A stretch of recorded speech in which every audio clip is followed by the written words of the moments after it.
not actually video.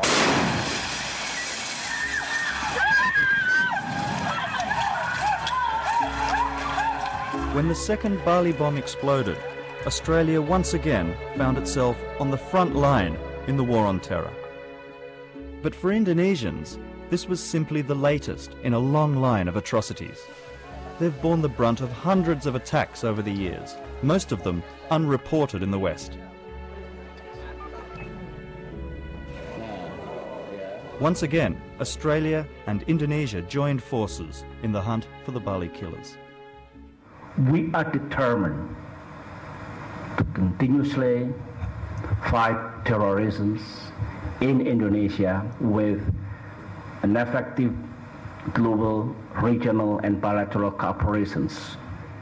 Tragic incidents such as this, so far from driving apart the people of Australia and Indonesia, would only bring us closer together. This show of unity is impressive, and it plays well to Australian audiences. But many Indonesians don't see it that way. Mengapa kekerasan tidak pernah berakhir? Mengapa tindakan teror selalu ada dari tahun ke tahun? Berganti rezim, berganti pemerintahan, selalu ada. Kenapa? Karena ada semacam negara bayangan di negara ini. Negara dalam negara yang mengatur negara ini. For 7 years, I've reported from every corner of this vast nation and seen firsthand the havoc that terrorists wreak. Tonight, I want to tell you a very different story about Indonesia's war on terror. It contains many disturbing allegations, even from a former president. The Australians, if they get the truth, I think it's a grave mistake. What do you mean?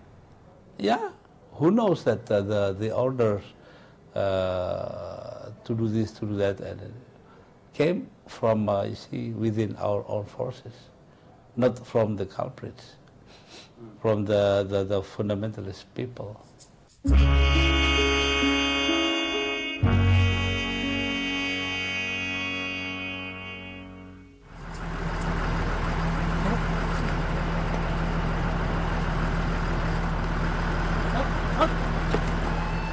Indonesia's police are doing very nicely, thank you very much, out of the war on terror.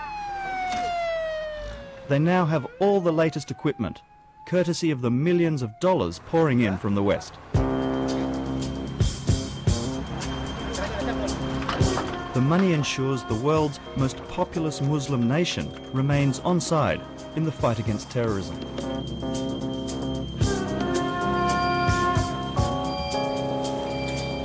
Mastering all of this new technology represents a steep learning curve for the Indonesian police. Unfortunately, today, they forget to set up the X-ray machine properly.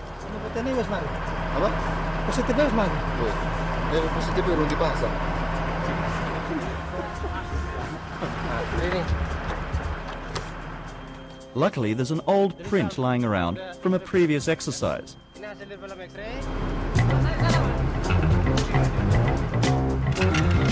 Because of the war on terror, American and Australian support for the Indonesian police has never been stronger.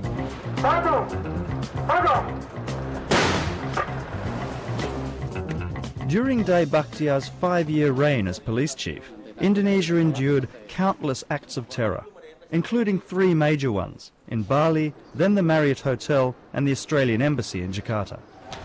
These massive blasts might have forced the resignation of any other senior official, but Day Bakhtiar managed to survive with the backing of powerful friends at home and abroad.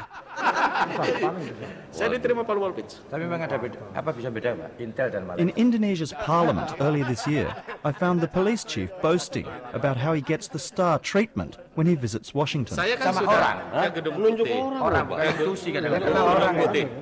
di apa West Wing-nya. Saya sudah ke West Wing. Saya dulu ngomong dengan Colin Powell di kantornya, ke Pentagon. Coba Direktur CIA, Direktur FBI, 5. Saya ketemu semua. Kan kita mundurin, Pak. Indonesia's police are in charge of the war on terror. Years of human rights abuse by the Indonesian military, or TNI, mean it's now out of favor in Washington. But it seems the police can do no wrong. Saya tanya soal ini. Kalau dia bicara TNI has to reform, kalau dia nggak perlu. Memang membangun trust itu perlu waktu. Jadi buat mereka nggak lagi. Many Indonesians would find the idea of trusting the police laughable. It's long been regarded as one of the most corrupt and incompetent institutions in the country. Former President Abdurrahman Wahid sums up what many people here believe. All of them are liars. So, just to be clear, you have your doubts about the police ability to investigate properly all of this. Yeah. But none of this seems to worry Indonesia's allies in the war on terror. Baru datang ini padanya.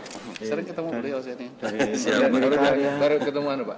Amerika ini. Baru ketemu dia. Selamat datang. Enggak dapat senjata baru Pak? Lebih. Senjata kita gimana? Belum Bos. 10 juta buat beliau. Oh, kita sih besar terus, 10 kecil. Totally sekarang saya sudah 50-an loh dari sana. 50 ya? Iya. Tapi dia appreciate. Dia tanya terus dari 88. That's Detachment 88, the police counter-terror unit which receives a great deal of the international aid, including substantial assistance from Australia. Like the military, Detachment 88 is controversial. Its members stand accused of repeatedly using torture in interrogation of suspects. But these allegations don't seem to even raise an eyebrow. Kemarin juga Sekjen Interpol kan datang nengok Aceh kan. Saya ketemu saya santer kan. Dia bilang menghadapi terorisme internasional sudah dijawab oleh polisi Indonesia secara profesional. 500 juta euro.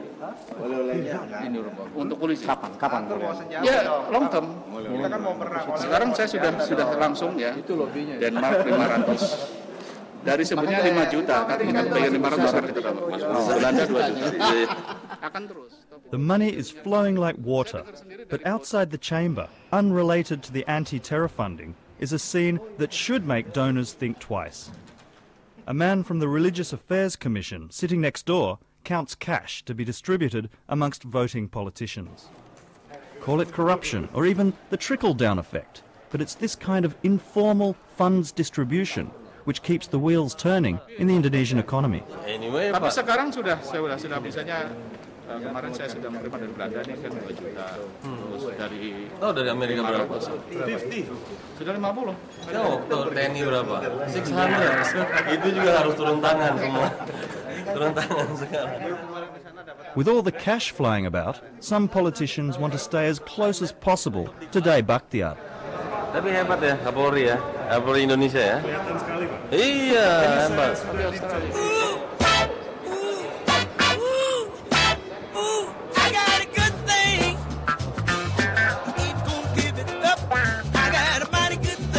With the cash cow growing fatter by the day, some analysts even suggest the police now have too much to gain from the war on terror. Ya betul, agar Australia memberikan sebuah bantuan kepada Indonesia. Tetapi kenapa selalu bom akan meledak, seakan-akan pihak asing ditakutin di Indonesia. Bom akan meledak, Anda harus bantu kami dengan sejumlah uang, dengan sejumlah peralatan dan training, agar kami bisa bergerak, karena kami tidak punya dana untuk mengatasi teror ini. Dan untuk meyakini pihak asing, bom meledak.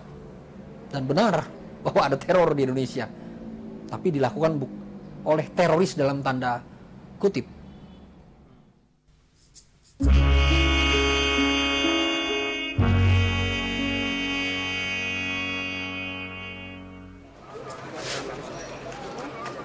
To most Australians, terrorism in Indonesia means Jemaah Islamiyah. Abu Bakar Bashir, Dr. Azahari and Nurdin Muhammad Top have become household names, and we're led to believe they're the masterminds behind every atrocity. But there's another side to the JI story that Australia hasn't heard, and it's part of the extraordinary family history of this man. Ditunggu Fauji Hasbi ketika selepas dari masa tahanan. kemudian dia kembali pada keluarga dan membangun perekonomian keluarga. Lam Karuna Putra's father was an Achenese